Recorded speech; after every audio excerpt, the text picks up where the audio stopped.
Oi gente, tudo bem com vocês? Bom, no vídeo de hoje eu vim falar sobre um assunto que vocês, assim, me bombardeiam de perguntas, que é uma temática que eu sei que traz muita gente ao meu canal, que é sobre Universidade de Coimbra.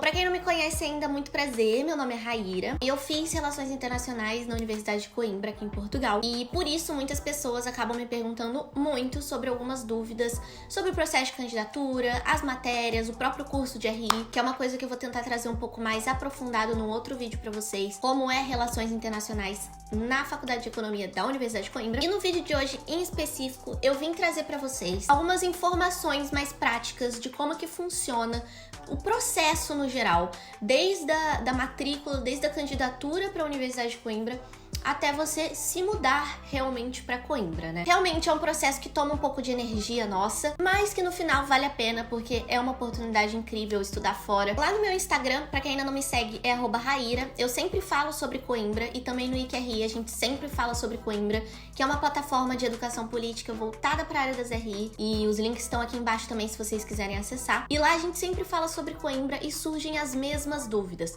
sobre 3 tópicos muito importantes. Primeiro, processo de candidatura e matrícula. Segundo, documentos que você tem que fazer para o visto. E terceiro, como é que funciona a mudança para Coimbra? O que é que você tem que fazer quando você chega em Coimbra?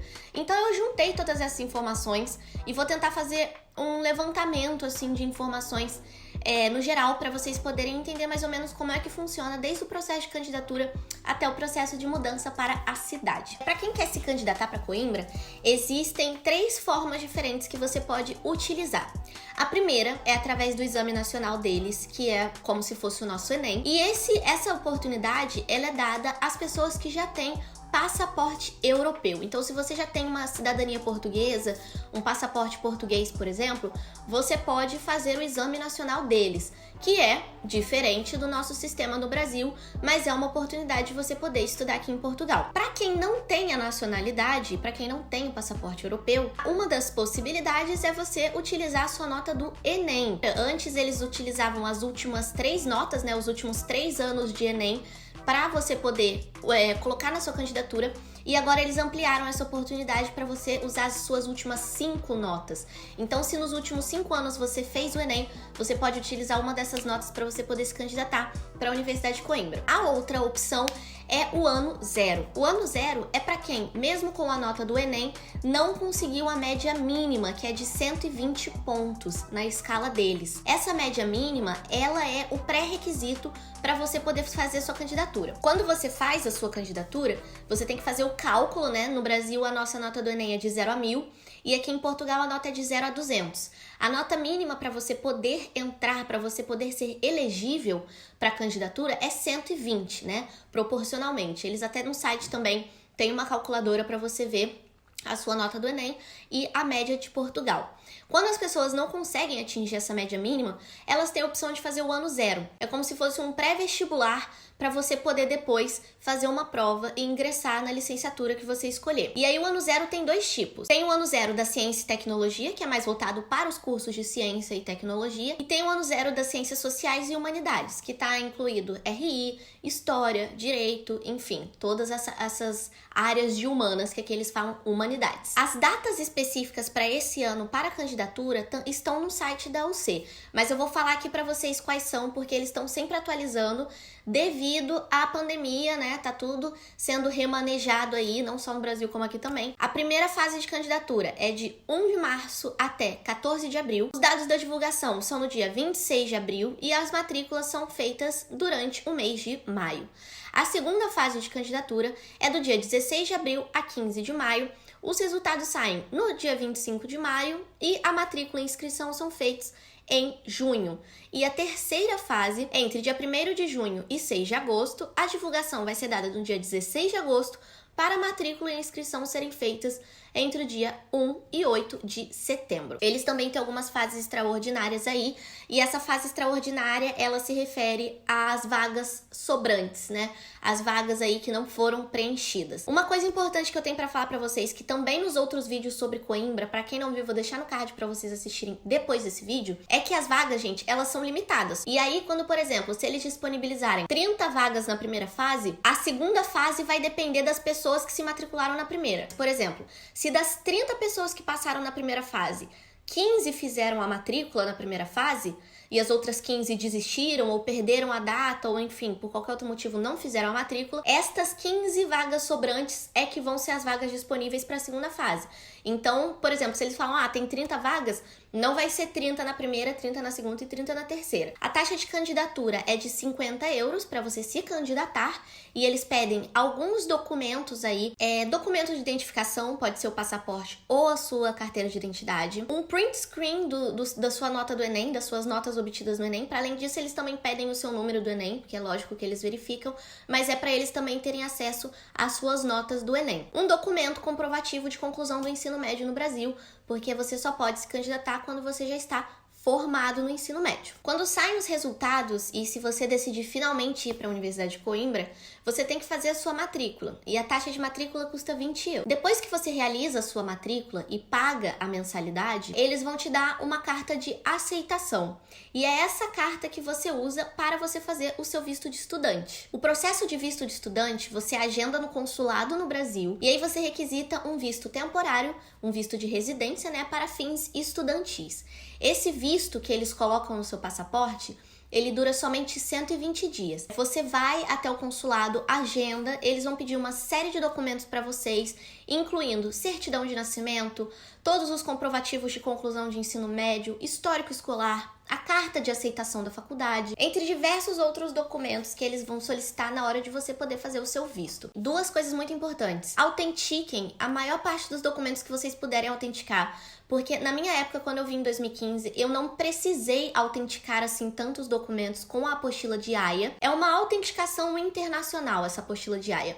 Mas hoje em dia eles já pedem o apostilamento de Haia para a sua certidão de nascimento e para o seu histórico escolar, se eu não me engano. A apostila de Haia, gente, é basicamente esse documento, isso aqui é a certidão de nascimento, e eles colocam esse documento atrás da sua certidão para comprovar que ela é autenticada internacionalmente. Outra dica também que eu tenho para dar para vocês é que façam todos esses processos de documentação e de agendamento do consulado com muita antecedência, porque tá sendo muito enrolado, justamente porque tem muita gente fazendo pedido, e também com a questão do Covid, né?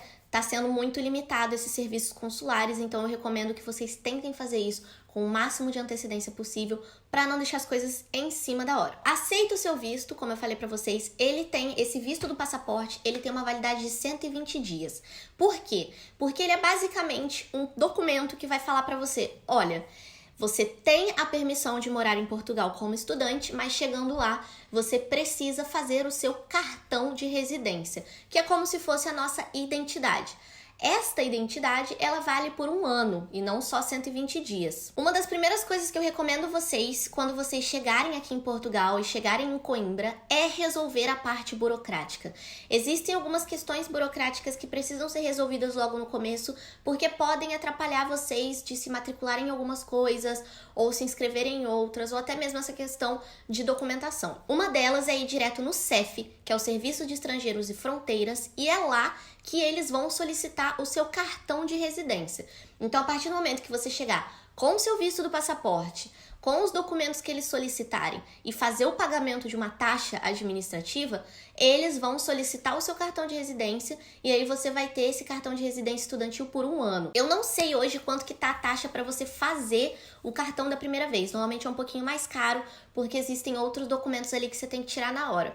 Mas para renovar no próximo ano letivo e nos anos seguintes, são 50 euros que você renova o seu cartão de residência. Além disso, existem alguns outros processos muito importantes que vale a pena vocês focarem nisso antes de viajar também, que é o seguro saúde, o seguro viagem e o PB4. O seguro saúde, ele não é obrigatório para você poder viajar. Ele é opcional porque você necessariamente precisa tirar o PB4. O que é o PB4? O PB4 é um documento que você precisa, ele é obrigatório obrigatório para você poder ter acesso ao sistema público de saúde aqui de Portugal. Quando você faz o PB4, você vem aqui, quando você chega em Portugal, se inscreve no centro de saúde e eles vão te dar o número de utente, que é o número de paciente. E aí, toda vez que você precisar ir a um hospital ou alguma clínica pública, o sistema público vai te atender sem nenhum problema, mesmo sendo imigrante. O seguro-saúde, ele não é obrigatório. E plano de saúde também não é obrigatório para você ter. Se você tem algum plano de saúde no Brasil que abrange internacionalmente, ou se você só quer optar mesmo pelo sistema público, o sistema público aqui em Portugal, ele é acessível, ele ajuda bastante as pessoas. O seguro viagem, ao contrário do seguro de saúde, ele é obrigatório. Então, a primeira vez que você vem para Portugal, se você vier sozinho ou se você vier com seus pais ou com alguém, todas as pessoas que estão vindo obrigatoriamente precisam ter um seguro viagem. Quando você chega em Portugal, ainda no CEF, depois de mostrar esses documentos que eu acabei de falar para vocês, você tem que fazer o NIF. O NIF aqui é tipo o CPF e ele é utilizado para basicamente tudo. É igual no Brasil. Qualquer coisa que você quiser se inscrever, eles solicitam o CPF e aqui é o NIF, o número de identificação fiscal. Outra coisa muito importante que é interessante de vocês fazerem assim que vocês chegam em Portugal e que é uma orientação que a própria faculdade dá, é a abertura de conta bancária. É uma coisa interessante de vocês fazerem assim que vocês chegam em Portugal, também para depositar o dinheiro, caso vocês recebam dinheiro do Brasil, e para fazerem as movimentações aí financeiras no dia a dia, que é muito mais prático do que ficar carregando dinheiro. Quando vocês chegam em Coimbra, meu Deus, moradias e custos. Como assim? Como eu me organizo? Em questão de moradia, isso depende muito de onde será o seu polo, qual é a sua faculdade. O curso de Relações Internacionais fica na Faculdade de Economia. E a Faculdade de Economia tem o curso de Economia, Sociologia, Relações Internacionais e Gestão, que é a administração que a gente tem no Brasil. Uma dica extremamente importante que eu já falei em outros vídeos para vocês também é que quando vocês forem arrendar uma casa, procurem saber sobre a casa antes. Muitas pessoas, assim como eu, antes de mudar para Coimbra, ou quem nem sequer nunca visitou Coimbra na vida, às vezes tem um pouco de receio de alugar a casa pelo Facebook ou pelos sites, né, que fazem esse intermédio de aluguel, de arrendamento de casa. Eu, honestamente, por experiência pessoal, recomendo que vocês olhem a casa antes de alugar, de arrendar, ou então, caso vocês já tenham contato com alguém que já está na cidade, que já está em Coimbra, que visite aquele quarto, que visite aquela casa para você. Porque às vezes acontece de alugar um quarto ou alugar uma casa e quando vai ver pessoalmente não é nada daquilo que espera ou é diferente do que foi combinado. Eu recomendo vocês caso tenham conhecidos ou tenham a oportunidade de visitar a casa antes, que o façam. Pode ser até mesmo combinando ligação por vídeo com o senhorio da casa ou a senhoria para poder ter mais confiança de que aquele realmente é um espaço que você vai se adaptar. Existem alguns tipos de lugares que você pode alugar. Existem os quartos, né? Aqui em Portugal é mais comum para os estudantes você alugar o quarto, você pagar a renda do quarto. No Brasil, normalmente o que acontece é você juntar um grupo de amigos, por exemplo, no caso de uma república, né?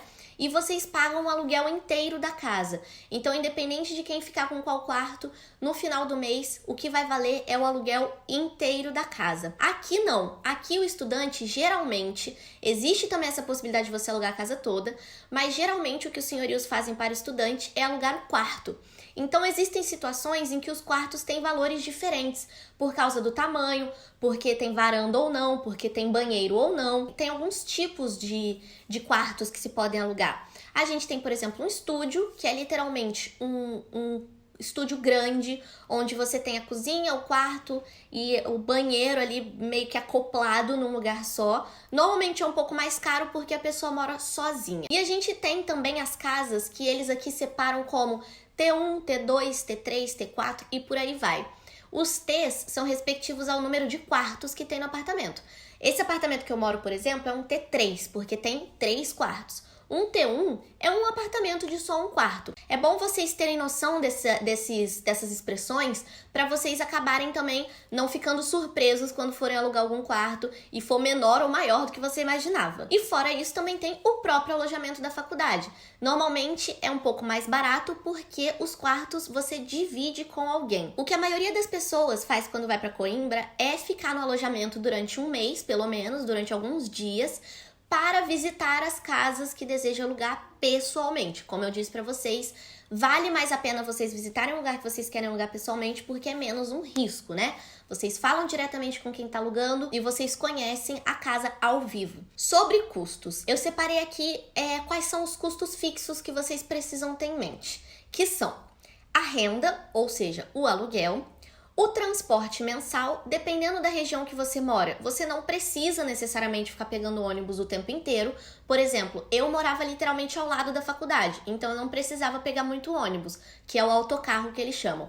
Mas, se você mora longe, vale a pena vocês fazerem o passe mensal do autocarro para vocês poderem pagar um valor X por mês, que eu acho que é 30 euros, se eu não me engano, ou um pouco menos, e vocês conseguem andar à vontade de autocarro. Se vocês não quiserem pagar a mensalidade do autocarro também, vocês podem simplesmente pagar pontualmente quando forem utilizar o autocarro, que era o que eu fazia, porque eu não usava muito. Eu morava numa região muito central que tinha bastante coisa por perto. A alimentação, né? Separar um dinheiro aí por mês para mercado, para comida. Muitas pessoas acabam optando também por almoçar diariamente nas cantinas das faculdades, que acaba ficando mais fácil e mais prático caso você more longe, mas é sempre necessário, claro, separar uma parte do seu dinheiro para alimentação, independente de ser para almoçar fora ou para comprar comida para casa. Plano de celular, tem diversas marcas, diversas linhas de telefone muito legais que oferecem planos super baratinhos e muito acessíveis para todo mundo, e é uma coisa que, claro, todo mundo tem que ter, então coloca aí na sua checklist, na sua agendinha,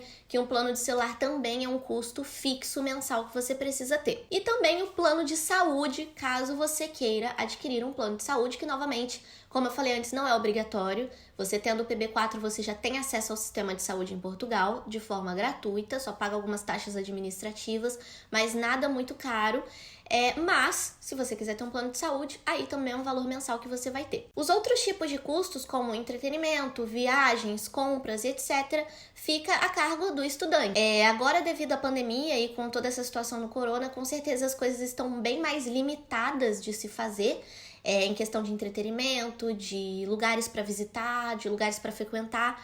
Então, essa parte desses custos não necessários acaba diminuindo um pouco também. Gente, todas essas informações que eu dei pra vocês nesse vídeo, elas estão no e-book que eu acabei de lançar com a Laura, a minha amiga e minha companheira fundadora do IQRI também. Nós lançamos um e-book completo sobre Coimbra. Todos esses passo a passo que eu falei pra vocês aqui tá de uma forma muito mais detalhada lá. Lá a gente também tem acesso a todas as documentações, a gente listou todos os documentos necessários para você poder fazer o seu visto, para você poder fazer a sua candidatura, para você poder fazer o seu NIF, a sua conta bancária, quais são os melhores planos de celular que você pode ter em Portugal, como que você adquire o Vale Transporte, enfim, é literalmente um beabá, desde o processo de você abrir o seu computador e fazer a candidatura no seu curso, até o processo de pisar em Coimbra e entrar na sua casinha e começar a estudar na faculdade. Tem absolutamente todos os detalhes importantes e a gente ainda fez com muito carinho um checklist para você que está se candidatando, que está no processo de candidatura, poder imprimir aí na sua casa e preencher tudo direitinho conforme você for fazendo o passo a passo do processo de candidatura para o C. Esse livro, eu vou deixar o link aqui embaixo para vocês poderem acessar, e a gente ainda tá dando alguns conteúdos exclusivos também para quem adquirir o livro. É uma mão na roda para quem tá indo para Coimbra agora, de verdade, gente. Não tô falando isso só porque eu fiz, mas também porque eu fiz, porque a gente demorou um tempinho legal para construir esse projeto aí, com informações concretas, com o apoio da UC. A UC, ela esteve com a gente para fazer o e-book. Eu acho que é, assim, um manual completo que eu não tive quando eu fui para Coimbra e que eu não tinha quase nada dessas informações, ou então era muito difícil de achar esse tipo de informação na internet. E eu vou deixar um código de desconto exclusivo para vocês que estão vindo aqui através desse vídeo para poder adquirir o e-book. Eu vou deixar 20% de desconto para vocês aqui, e o código também tá aqui na descrição, caso vocês queiram adquirir. O livro não é só sobre RI, o livro é sobre todos os cursos que você pode cursar na faculdade. A gente fez uma lista dos cursos que você pode ter lá na faculdade, que você pode se candidatar. E a gente ainda até separou uma ligaçãozinha via Zoom aí com os compradores do livro, gente. Então corre lá para vocês poderem adquirir, que aí a gente faz uma ligaçãozinha por Zoom e aí vocês tiram todas as dúvidas que vocês quiserem. Então é isso, gente. Espero muito que vocês tenham gostado desse vídeo. Espero que tenha clarificado um pouquinho na cabeça de vocês algumas dúvidas que eu sempre recebo, que eu tentei acoplar um pouco aqui. E se vocês continuarem com dúvida, pergunta aqui. Fiquem à vontade para perguntar, que eu vou responder vocês com toda certeza. Um beijo e até o próximo vídeo. Tchau!